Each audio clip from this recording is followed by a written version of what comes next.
¿Qué tal? Muy buenas noches, bienvenidos a Índice Económico. Soy Darío Celis y como todos los miércoles le doy la bienvenida también a María Elena Vega. ¿Cómo Muy buenas estás? noches, Darío, qué gusto. Bien, gracias. Rogelio Varela, ¿cómo te va? ¿Qué tal, Darío, María Elena? Buenas noches. Buenas noches. Quédese con nosotros, hoy vamos a hablar de la industria de la manufactura y cuál es su perspectiva después de la crisis del COVID-19.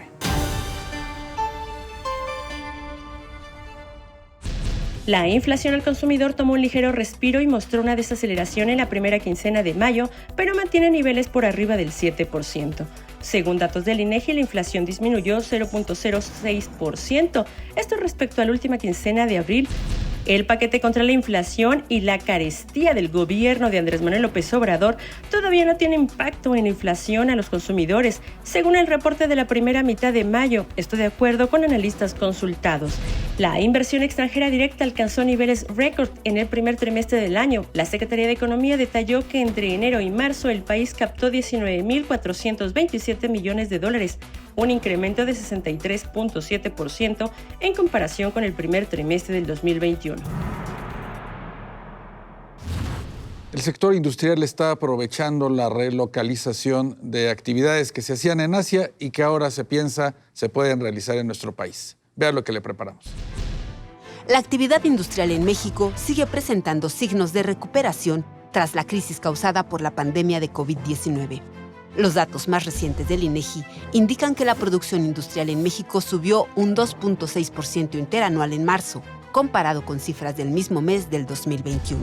El resultado se debe al crecimiento del 3.6% en las industrias manufactureras, del 3% en la construcción y un 2.8% en la generación y transmisión de energía eléctrica, agua y gas. Por otro lado, estuvo contrarrestado por la caída de la minería de menos 1.3%.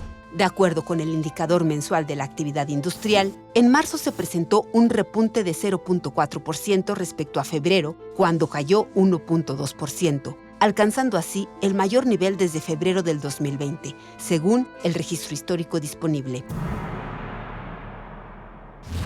Amigos, un año complejo donde la inflación no cesa, donde la economía, va en decrecimiento, sin embargo, los industriales siguen avanzando. Para platicar de esto y mucho más, nos da muchísimo gusto saludar esta noche a José Antonio Centeno. Él es el nuevo presidente de la Canacintra. ¿Cómo estás? Qué gusto, muy buenas noches. Buenas noches, María Elena. Un gusto acompañarlos. Gracias, Darío, Rogelio. Buenas noches. Muy bien, con muchos ánimos, con muchas ganas de trabajar en representación de los afiliados de Canacintra y de la industria nacional en general. Oye, José Antonio, tienes ya varios años dentro de Canacintra. Te toca un año complejo ahora como presidente de esta Cámara. ¿Qué están haciendo? ¿Cuáles son los objetivos? Porque no se ha dejado de mover el sector industrial. Sí, sin duda a cada presidente nacional le han tocado retos diferentes en circunstancias distintas. Ahora a mí me toca este año enfrentar un año económicamente muy complejo, ya lo mencionabas ahora en la introducción, con un tema de una inflación que no habíamos visto en muchos años y que incluso no se entiende muy bien todavía cómo entrarle a resolverla, si es que hay una forma de resolverla. Y por otro lado, un estancamiento económico que pues tampoco ayuda a esta combinación, afecta mucho y afecta también a la confianza del empresariado y las cadenas de suministro también afectadas por la pandemia, ahora en algunos casos por el conflicto bélico. Creo que es una combinación muy desafortunada que pues va a impactar por un buen tiempo en la actividad económica de nuestro país. ¿Cuál es el estado que guarda la planta productiva, José Antonio, luego de 2 años de estos embates del COVID? Ya parecería que vamos saliendo paulatinamente. ¿Cuál es el saldo en estos 24 meses? Pues mira, afortunadamente en el tema industrial no se tuvo el cierre de muchas empresas como sí se tuvo en el sector terciario, en el comercio, donde sí se vieron mucho más afectados. Y aunque el sector industrial se ha mantenido creciendo discretamente, ha tenido un crecimiento, ¿no? A diferencia de algunos otros sectores que sí tuvieron una paralización casi total. Yo creo que hoy estábamos listos para que saliendo de pandemia pudiéramos empezar a reactivar. Sin embargo, como lo he mencionado, estos otros factores otra vez le ponen un freno de mano a la actividad industrial. Pero por otro lado, hay también, creo, incentivos que pueden ayudar a que la industria crezca.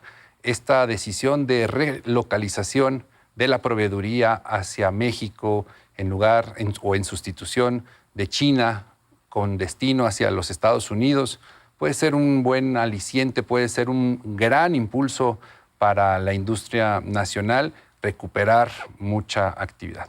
Pero es fundamental que se considere una política industrial integral. Esa política industrial que tanto se ha insistido por muchos años, tendría que tener ese enfoque.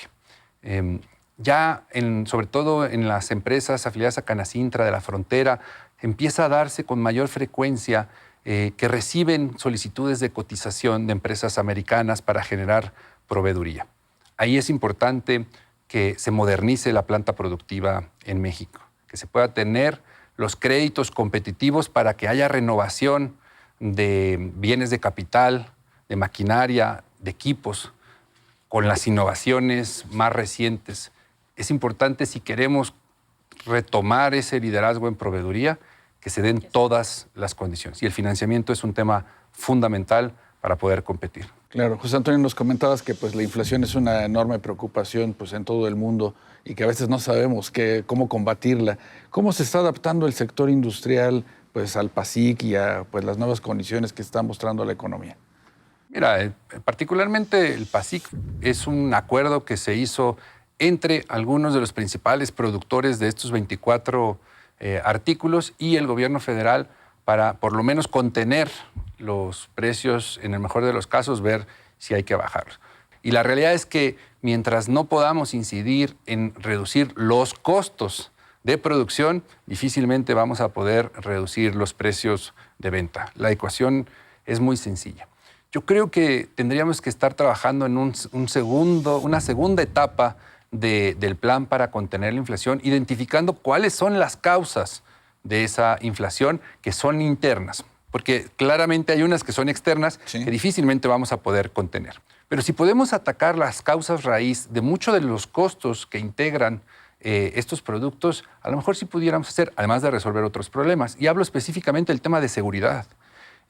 Si atendemos de manera integral los costos que implican para la planta productiva el tema de seguridad, tanto el costo por ser víctima de un delito como el costo de inversión en prevención del delito, estos costos inciden directamente en el precio final. Y ese sí es un tema totalmente doméstico. Ese sí es un tema en donde podríamos, con la voluntad política, incidir en eso y reducir esos costos. El costo de la inseguridad para las empresas afecta a la competitividad.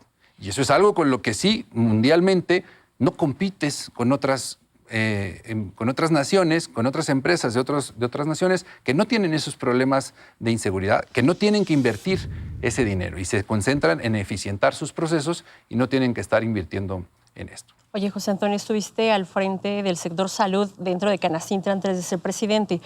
Ha sido un sector que ha estado muy revolucionado. ¿Qué pasa en estos momentos? ¿Cuál va a ser una propuesta, si es que hay una propuesta, para volver a estabilizarse, para volver a ser competitivo? Particularmente este sector, que además es muy sensible para la población, se hicieron muchas medidas que partieron de diagnósticos apresurados. Se toma la decisión de quitarle la compra consolidada al Seguro Social, que llevaba muchos años haciéndola, y trasladarlo a la Oficialía Mayor de Hacienda. Con ello le dan muchas facultades a la Oficialía Mayor que le quitan tanto a la Secretaría de la Función Pública como a la propia Secretaría de Economía.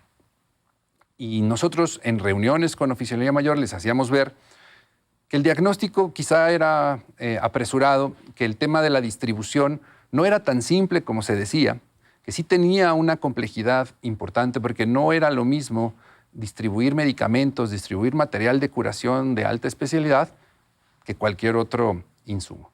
Pero también la rotación, la capacidad de respuesta, los tiempos en los que los hospitales, las clínicas necesitaban tener los insumos eran muy cortos y la logística tenía que funcionar de manera muy eficiente. Bueno, se toma esa decisión y en efecto el resultado es una disminución muy importante en la capacidad de abasto, debido un poco a la inexperiencia y debido a que separan las adquisiciones, por un lado de los bienes y por otro lado contratan la distribución. ¿Cuántas pequeñas y medianas empresas del sector se vieron afectadas? Yo te diría que todas de alguna manera, porque es precisamente en las pequeñas y medianas empresas las que menos capacidad teníamos nosotros de proveer de manera directa al gobierno federal. Por capacidad de financiamiento, por logística de distribución, no es fácil que el gobierno, por ejemplo, el Seguro Social, te detonara una orden de compra, una orden de reposición, le llaman ellos, y tenías 15 días a partir de que te llegaba la orden de compra para estarla entregando. Ese es un reto enorme para una micro, pequeña o mediana empresa, llevar un producto a Mexicali, a un hospital, en 15 días, muy complejo. Y luego la segunda parte de la problemática era cobrarlo. Porque si bien la ley de adquisiciones marca que se debe de pagar a los 20 días de que se entrega, la realidad es que eso no sucedía. Y por eso es justo estas empresas las que utilizaban a los distribuidores para poder acceder a estos mercados sin tener ellos que financiar estas compras tan largas y sin tener el reto de la logística, porque si yo puedo consolidar en un tráiler todo lo que voy a entrar, pues me costea mandar a Mexicali. Pero si yo solamente voy a mandar 2 cajas a Mexicali, se complica mucho más, los costos se elevan y nos volvemos menos competitivos. Por eso ese esquema en el que había grandes distribuidores que a su vez le compraban a muchos fabricantes funcionaba. Porque además ellos invertían no solo en la capacidad de distribución, en la capacidad de almacenamiento, invertían en tener inventarios. O sea, Antonio, estamos por concluir. ¿Van a hacer alguna propuesta? Pues nosotros hemos propuesto sí utilizar las compras de gobierno como una herramienta estratégica para el impulso de las micro, pequeñas y medianas empresas. Ya hay, de hecho, una ley que impone la obligación de llegar a comprarle a las micro, pequeñas y medianas hasta un 35% de las compras del gobierno federal. Lo que pasa es que es letra muerta. No hay quien lo esté midiendo, no hay quien le dé seguimiento, pero tampoco hay una política orientada a fomentar el que esto suceda. Nosotros hemos presentado tanto al presidente de la República como a la secretaria de Economía una propuesta desde Canacintra para utilizar estas herramientas y detonar así el crecimiento de estas empresas, que son las que generan 52% del PIB y el 78% del empleo formal. Esa es la importancia de las MIPYMES. Pues José Antonio Centeno, presidente de Canacintra, muchas gracias por estar aquí esta noche en Índice Económico. Gracias a ustedes. Muy buenas noches. Buenas noches. Pues sí, es un momento inédito el que está viviendo la industria, la pequeña y mediana industria, incluso la micro, con esta relocalización de las cadenas productivas que antes estaban en Asia y que ahora se están moviendo precisamente para México. Así es, ¿no? Ojalá que pese a la falta de certeza jurídica se está dando esto. Ojalá que se pusieran bases y esto verdaderamente se fortaleciera. Sí, y temas como añejos, como el financiamiento, las cadenas de suministro locales, La seguridad. La política Claro. industrial, pues por lo pronto pues son, digamos, temas que han quedado ahí y que ojalá pues no sean obstáculo, ¿verdad?, para esta relocalización que nos mencionas. Ojalá la aprovechemos, como dice María Elena. Buenas noches. Buenas noches, Darío. Rogelio. Darío, Marilena, buenas Buenas noches. noches. Gracias por habernos acompañado. Le esperamos el próximo miércoles, 11:45 de la noche, Índice Económico por ADN 40.